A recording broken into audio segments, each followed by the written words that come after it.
Hello and welcome to the Caddy Tales podcast. I am Mark the Caddy, joined as always by my colleague, sidekick, friend, fellow looper, Nick. We're excited to talk to you about how the game of golf intersects so beautifully with this game called life.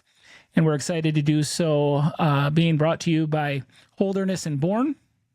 Give them a look at hbgolf.com. Type in the promo code BestBall for some free shipping, especially in this gift buying season. Pick up some swag for the golf lovers in your life. If you're looking for some great golf attire at a reasonable price, check out Holderness and Bourne. All right, Nick, welcome. And how you doing this fine morning? Good, buddy. Just in the middle of the workflow. I know you are as well. We're getting tired and stuff. We're missing the golf course. Cold winter. We got our first text on the group text yesterday from someone saying that they're ready for May. I don't know what prompted that, but I actually am. Yeah, I'm tired right now as we are recording this. I worked third shift last night at the sober house.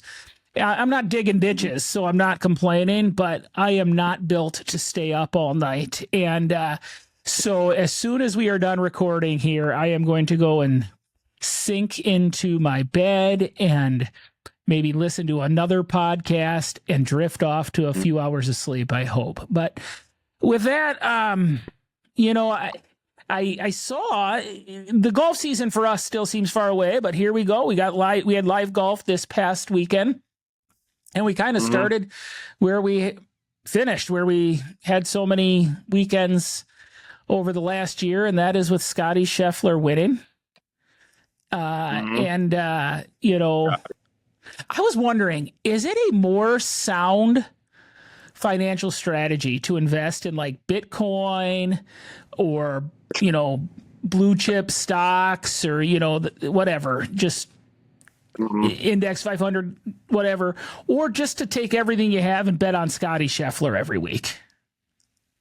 Yeah, I mean, I'm not a big investor, so I couldn't tell you about the stocks, but it seems like Scotty's a pretty safe bet to win about five, six tournaments every year. Oh my gosh. Yeah. The reason why I bring him up is, in a little bit, we're going to talk about how we desire the results of, the best golfers in the world. And yet, especially for the people that we meet out on the golf course, so many people are so successful in many arenas of their life. But golf is the great equalizer. Golf is what kind of brings them down to the level of many others, below many others. And it is a fascinating thing for me to watch how they handle that. But, I was thinking first about this question because I saw a Major League Baseball player talking about this recently, and he was matter of fact, and he was adamant with his answer. They were talking about Paul Skeens, phenom young pitcher for the Pittsburgh Pirates. I actually saw him when they came to Milwaukee, and he only pitched 5 or 6 innings, but a no-hitter for all of them. And but they're really guarding his arm. Anyway, he's just got a rocket for an arm. And the question was posed, would you be able to hit a Paul Skeens fastball? Or with the average Joe? And I can't remember which Major League player it was, but they were adamant, no. I would not be able to. You would not be able to show up in Pittsburgh, go to their park, stand in the batter's box, have Paul Skeens pitch to us. He's saying we would have zero chance of getting a hit. What do you think? Could you hit him? Yeah, it'd be like a 1 in a million thing. I feel like you'd have to get lucky, and you'd be swinging with your eyes closed, basically, right? Basically, I would be. Not only is there a skill issue, I'd be terrified. I mean, I haven't played organized baseball since high school, and nobody was throwing at that kind of heat, but I'm certainly nowhere near where I was as a young person. And I would think just that ball coming at you would be terrifying. And so I'm going to go out on a limb and say that player was right, that I have a zero chance of hitting him. And the reason why I think that's an interesting question is that with golf, another sport that is kind of put up there as being the most difficult, okay, is that occasionally we do hit one. So, you've got baseball, where I hear over and over again, like the most underrated, difficult thing, the hardest thing to do in professional sports would be to hit major league pitching. And that average people can't go and do that. The reality is the average Joe can show up at a golf course and sometimes they're going to hit a shot that looks like the one that ends up on TV. Have you ever hit one like that? I mean, I do have a hole in one, so I guess I have. But yeah, I've hit a few good shots. Yeah, in my day. I mean, I think this summer we played once, and I remember we were on a par 5 or whatever, and you were next to the hole in 2. I mean, yeah, but the opposite is also true, that there were many holes where you were out of bounds in 1. And yeah. No, I know the shot you're talking about too, and like I think I hit my drive like 200 yards, so I had like 270 in, and that was kind of embarrassing, but yeah, it's crazy. It's a crazy game. Yeah, and so maybe the worst thing that happens to us as caddies for the recreational player is that players have those shots in their mind. Yeah. Agreed. Because then the expectation becomes they want to hit them all the time, or they want that result and outcome all the time, or but the reality is that golf is going to make us all look really silly at some point, and it's going to make us all stink at some point. I remember one caddy say this, and I thought it was crass when I first heard him say it. Was he was talking about when he has golfers who are nervous or whatever, and he said, and I don't know if this is true or not, but he said that he would tell them, stop worrying, you stink, and they stink, and they stink, and I see, and he might have said it a little less eloquently, but the more I do this, it's at least true some of the time, and quite frankly, it's true a lot of the time that we stink. So the goal of this podcast episode is not to bag on golfers and say, oh, we all stink. But the fascinating thing about it for me is that we are often caddying for people who don't stink at a lot of other things. We are caddying for people who are successful in business, in their, or their other vocation, maybe doctors or whatever. And then they are usually financially very successful according to, what the median income and all that is. They oftentimes have a very, successful spouse, somebody by their side who is also high achieving. And so, they come out, and then golf is this thing where maybe the success isn't as easy to come by. And so then it becomes this whole process of navigating those landmines of how are people going to deal with it. And some people deal with it really well, and some people don't deal with it as well as others. So, but can you think of anyone in particular, any rounds in particular where you're with someone who is like a A-list person, and their golf is an F? Yeah, I've got like the exact person for this story. It's a top level NFL executive, and I don't want to. I want to protect the name, image, and likeness of this person, so I don't want to get too into it. But he's a top level NFL executive, and he's probably the worst golfer I've ever seen before in my life. Which That's pretty I guess bold. kind of just tells you that. Yeah, he's really bad. Like whiffs, lots of whiffs and tops, and just really bad, to the point where like, you have to tell someone to pick it up at certain points, and it's like this guy is like a top level NFL executive, and you're like, I don't know how deep I can go into this. So I'm like, you must spend a lot of time like watching film and in the office and stuff like that. You don't really get a chance to play much, huh? And he's like, yeah, unfortunately I don't. But it was like a college buddies trip or something like that for him. So He was just more into like, hanging out and stuff like that. Yeah. The phrase that I've started saying sometimes to players is, all this tells me is that you work for a living, because you're trying to let them know, like, hey, I know you're probably great at all these other things, and then golf is not necessarily one of them. But there are some tips that I would give to people as they approach golf. And again, recognizing that there's some rounds that are better than others. There are some shots that look amazing, the one that keeps you coming back. And there's differing levels of stink. Because I could say even on the PGA Tour, once you get to that level, you can say, oh, well, they all stink at some point. It's all relative. Their stink is less stinky than our stink. But certainly, they go through prolonged slumps, and they, go through periods where they are just missing cut after cut after cut, or they don't have a win in years. And, for their standard and for their talent level, they're stinking it up. And so, this is all relative, but, the first thing is for the average recreational player, though, that I would say this is, don't be embarrassed. Really, don't be embarrassed, because I have learned that no one cares. The people who are out there golfing care about what? They care about their own golf game. They don't care about yours. I've been told the same thing at the gym. When I joined the gym that I've been going to, that's got like a boot camp type workout, there's such differing levels there.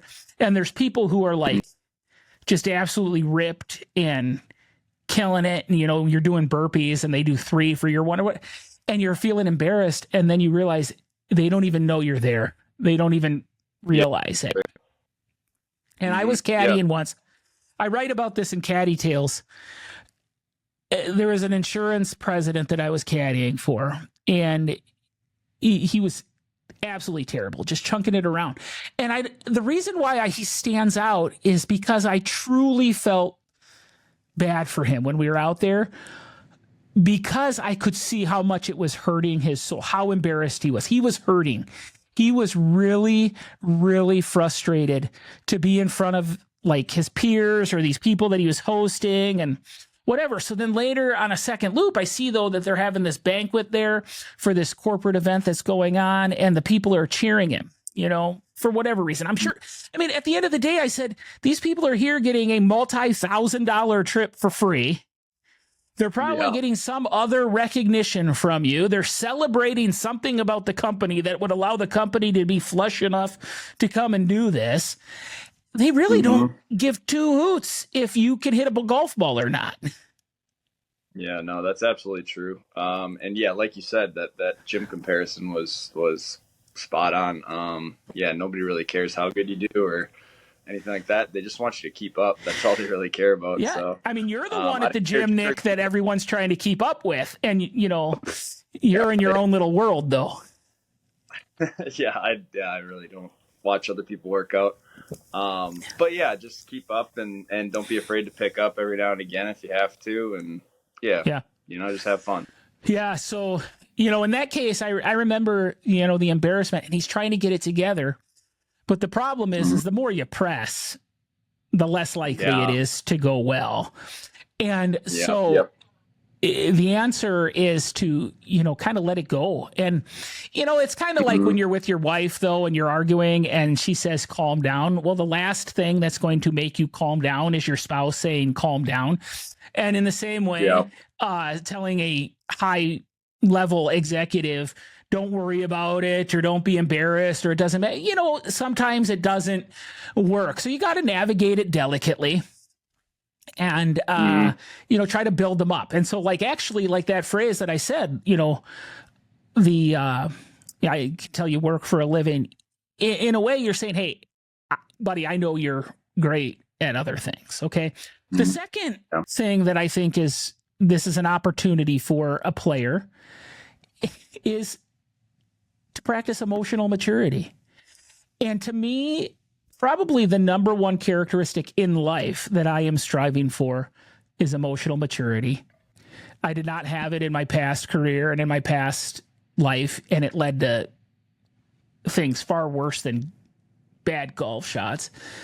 But it is probably the most attractive trait in a person to me. Certainly, like if I'm working with somebody that, at a job or whatever, their ability to handle circumstances in an emotionally mature way is something that I really like. I see you smirking. Are you thinking about somebody in particular or what?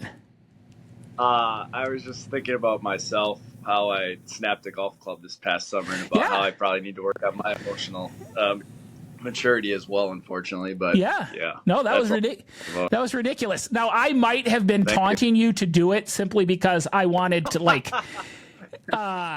because it's more like we're friends, and I kind of like to also have fun at your expense or something. But so for those of you listening, we were out golfing once this summer, and like, you got to understand, I don't practice, I don't care, and I'm often competing with Nick, and he cares a lot. And so, I mean, that's got to be humiliating, right? Yeah, absolutely humiliating.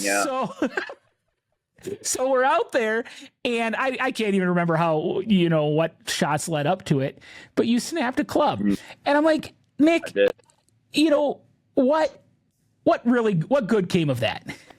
Any good? Yeah, nothing. No good. Oh yeah, it was stupid. But yeah, at the time it seemed like a good idea, which obviously it wasn't. Right. There's a lot of things that we've done in life that at the time seemed like a good idea. And in reality, they were pretty fruitless. But no, I've talked before that I caddied for a guy that it was a great opportunity this past summer, Sam Decker. And he, local legend here in the Sheboygan area, went to the high school that my kids have graduated from and go to. University of Wisconsin, legend, NBA veteran, now in Europe veteran. And it was a real treat to be able to meet him and to be able to talk with him and to caddy for him. Okay. Sam would not mind me telling you, golf is not his game. Basketball is his game. He's got a lot of other great things about him. And he doesn't even try. He doesn't, put up a facade that is his game. He came with worse clubs than I have. And, actually he invests very little money or time into it. And so the thing is that a lot of people who invest very little time into it expect a lot out of it. And we'll talk about that a little bit more later. But I remember very vividly walking up the 9th fairway, and we had just been over on that hole. There's hills to the right, a big hill to the right, and there's big bunkers. There's junk up there. And we were up there, and I found like a lot of golf balls over there, but not his. And but anyway, by then we had a good rapport going, and I just said to him, I said, "You're practicing great emotional maturity." I was just trying to break the ice. Well, what was really cool about that was that he opened up that is something that he's been working on for his basketball career a great deal. And so my comment to him made a huge impact on him, because that's something he wants to be seen as. He wants to be seen as somebody who can handle things. And so then I'm paying attention. So this year he was playing in London, his team went bankrupt or whatever. I'm not sure exactly all the things that are into it. And then they weren't sure if there's going to be a London basketball team. And then he went back to London a few months ago, but there's no games, whatever. And now he just got loaned out to Spain. And from what I can tell, he's now playing for a team in Spain. And you can see he takes it all in stride. He's kind of like, hey, let's attack a new day. And so I really commend him for that. And that's much more memorable and meaningful and impactful to me than whether or not he was an okay golfer. And I think he'll have a much bigger impact on his family and on others in life because of that. And so, I think that people have to practice resiliency if they want to be successful in business, if they want to be, become a doctor, if they want to go through all this schooling, all these things that we see people do. They have to practice some resilience in their life, and they have to have some maturity. And then the problem is that so often they throw it out the window on the golf course. And I would say, let's bring those skills into it and, practice the same kind of stick-to-itiveness and maturity that you do in other facets of life. It's so meaningful to me when I have a player who's like that. Yeah, it's a very good point. Yep. So yeah. Thank you for the profound insight, Nick. Like, sorry, yeah. It's just funny to me how you're talking about like how, you know, the harder you try at golf, you don't necessarily get better at it, and it's just so different than any other sport. But yeah, the emotional maturity aspect of it is incredibly important, and the more you try, you're not necessarily going to get better, unfortunately. Because have you ever seen, I mean, how often do you see a player slam a club, storm off from one hole to the next, you know, scream and yell? How often do you see them do well on the next shot or next hole?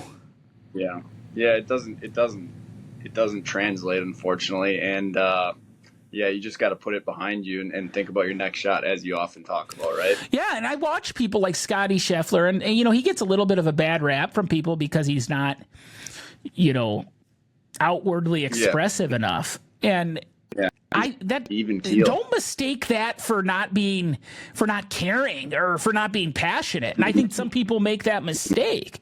No, he's just like, what good is it to act like a big baby over something that went wrong beforehand? Let's stay even. Let's stay consistent. Let's stay steady.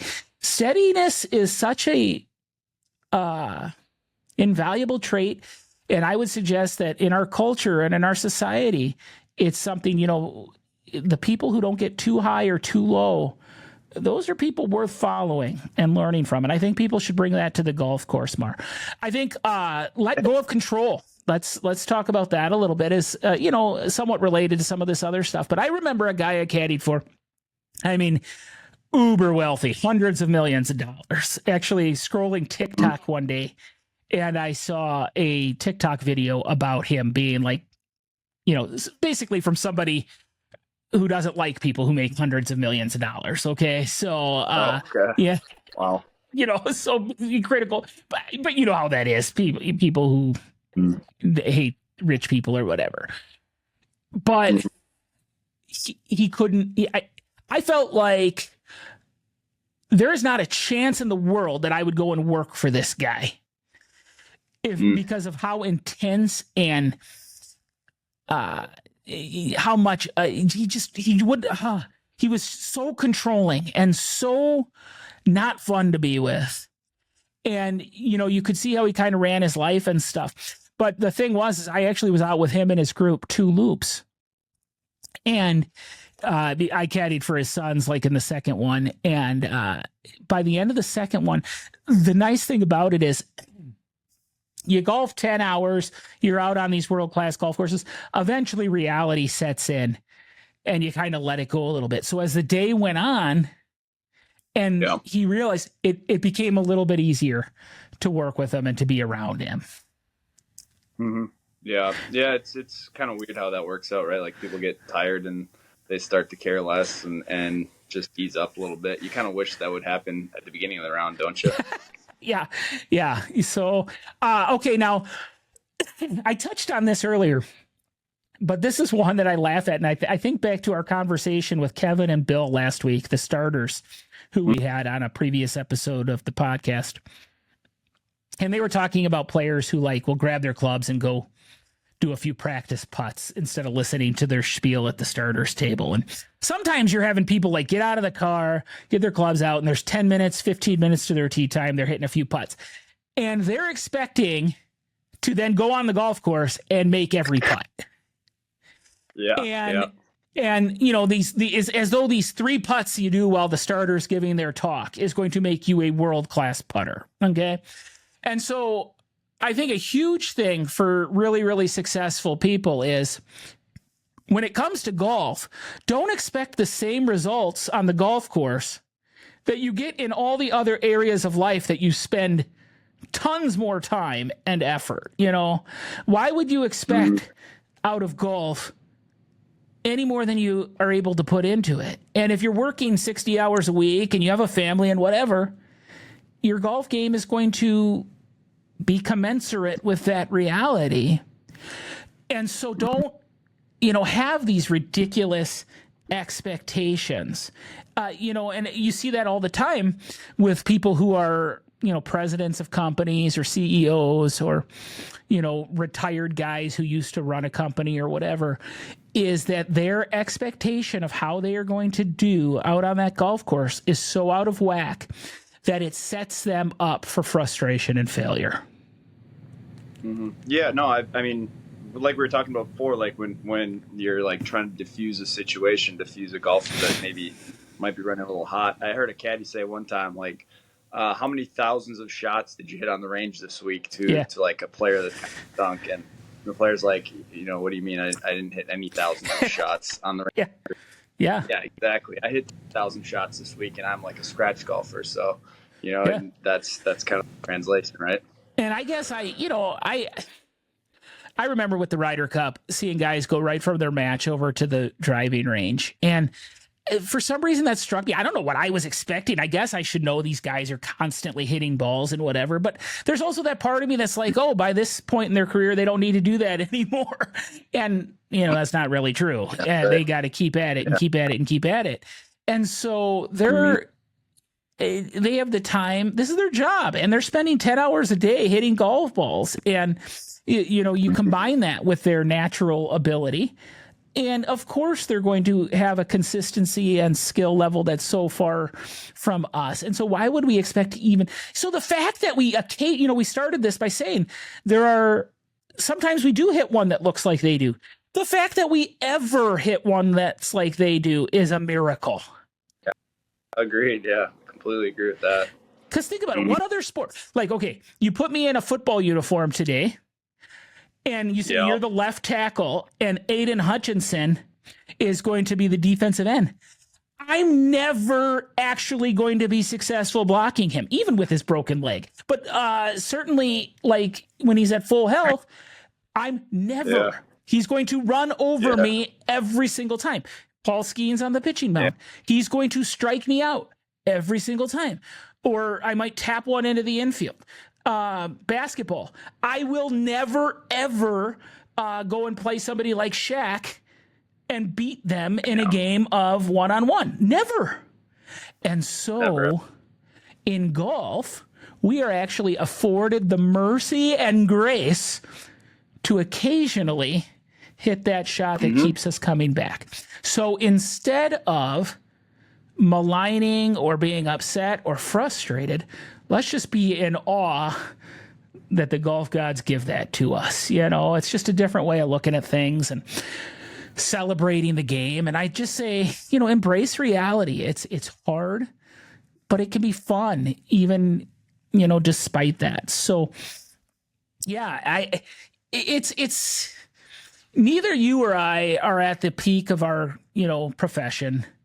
Neither you or I have bank accounts that are the envy of the neighbors. Neither you have I. Well, I guess you have rugged, handsome, good looks, but the women still steer clear. Yeah. Even that doesn't do much for you, but yeah. So, it may be hard for us to put ourselves in the shoes of those people and say, chill out and just have fun. But I think we've done this enough to know that what we speak here are some truths. Now, on the other hand, Nick, have you ever seen the opposite? Like we see all these successful people who, maybe aren't great at golf. Have you ever seen somebody who just looks like a dork, or somebody who's like maybe not our average golfer who comes and just lights it up?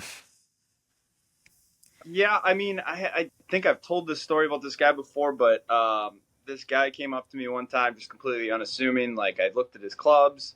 We've gotten a pretty good feel for kind of judging someone's golf game upon what their golf bag looks like, right? And I see his golf bag, and it's nothing like super impressive. And he's like, he says this phrase like, "Are the tips open today?" And I'm like, "Oh no." And I'm like, "Yeah, they're open, but I don't think you should play back there." And so he's like, "All right, sounds good." And he like ends up playing our blue tees, which are 7,100 yards. And I swear to God, he hit every green in regulation, like on hole 17, I was just thinking to myself, because I didn't want to say it out loud. I was like, has this guy really hit every green in regulation? And yeah, he just put on a ball striking clinic just from tee to green was amazing. And I almost felt bad that I talked him out of playing the blacks. Yeah. It almost seemed easy for him. So right. Yeah. So it doesn't happen often, but occasionally you have those. The guy that stands out to me is this guy. He brought his wife, who had never played on a golf course before, and it was like his retirement present to himself. So he brings his wife, and that was actually, I kind of don't mind that, because by the middle of that, or I'm just dropping the ball on the green and saying, here, hit a few. So basically I caddied for him and she walked along. But he's wearing jean shorts. He's this old guy with older guy, 60 something, with like a ponytail and a little beard. He Southern accent, old clubs, like you said. And then he had this weird swing, like this whole weird routine. And it's like he was like winding up, picturing like somebody just winding up, and then he knocked every ball just straight down the middle. And yeah. And then as you're, and he was like a blue collar laborer too, so like not a lot of our typical professions like finance or hedge fund manager or whatever that we meet a lot of. He was like some blue collar laborer. This was like a big thing. And so the combination of what he was wearing, how he looked, the accent, the clubs, and the routine made me think this is going to be miserable. And we were just straight down the middle, and he was super cool. And, and so, yeah, that happens every now and then. And so the game is funny that way. But, he also, golf was his passion, and he put a lot of time into it. So that's why he could maybe play a little bit better. So, what I think too, as we wrap this up, is I just embrace how good the pros are. That takes me back to how we started talking about Scotty Scheffler. It's just it's fascinating to me how good, or the Bryson DeChambeau thing with hitting the ball over his house for the hole in one. Yeah, it took 14 days or whatever. Okay, that might sound like a lot, but it's not. But even while he was doing it, every shot was like, you put me and you 100 yards away and say you're going to do, and you don't have a house in between us. How many balls are consistently ending right next to the hole? Nowhere near the percentage. And so their ball striking, their knowledge of their distances, their clubs, all that, it's something to marvel at. So instead of thinking, I'm going to be the same, I say, no. How cool that I still get to play the same game. I still get to go to the same courses. I still get to have the same fun. But I'm also going to marvel that these people can just do things that are incomprehensible. So, all right, Nick, fun talk. And, let's close with our heavy baggage segment as we talk about, just ways that we're looking not to carry the heavy bags that we carry on the course over this winter time, but the heavy bags that maybe other people are carrying in their life, and how we might be able to lighten their load as life caddies, so to speak. Have you had any opportunities this past week? Yeah, I've got a friend who, very good friend of mine, very inspirational person, kind of reminds me of yourself, honestly. But he posted that his dad's not doing very well, and I checked in on him, and I was just seeing how he was doing, how his dad's doing, and everything like that. And he even said something like he's drawing inspiration from it all. And I'm like, how can you draw inspiration from that? But he's just an amazing person, and I aspire to be a lot like him. Yeah.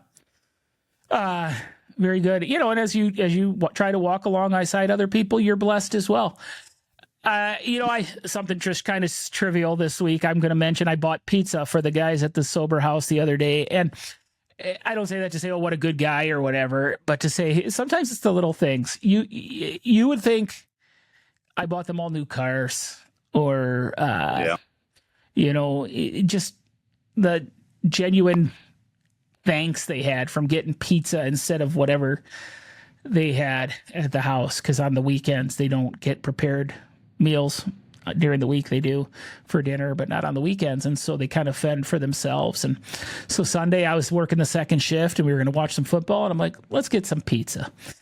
And it's a reminder. It doesn't always have to be the biggest thing in the world. Sometimes it's as little as getting a pizza, and you can make a difference in somebody's day. And also, you know, to them, it means a whole lot more than you might think. So, you know, just keep looking for those opportunities to carry those bags and lighten people's loads. But, you know, as you do, you're going to remember the best truth there is, the greatest truth on this side of the ground. And that is that no matter how out of bounds you are, no matter how many bunkers you're in or divots or shanks or misses you have, there's always another shot, and it's full of hope and opportunity.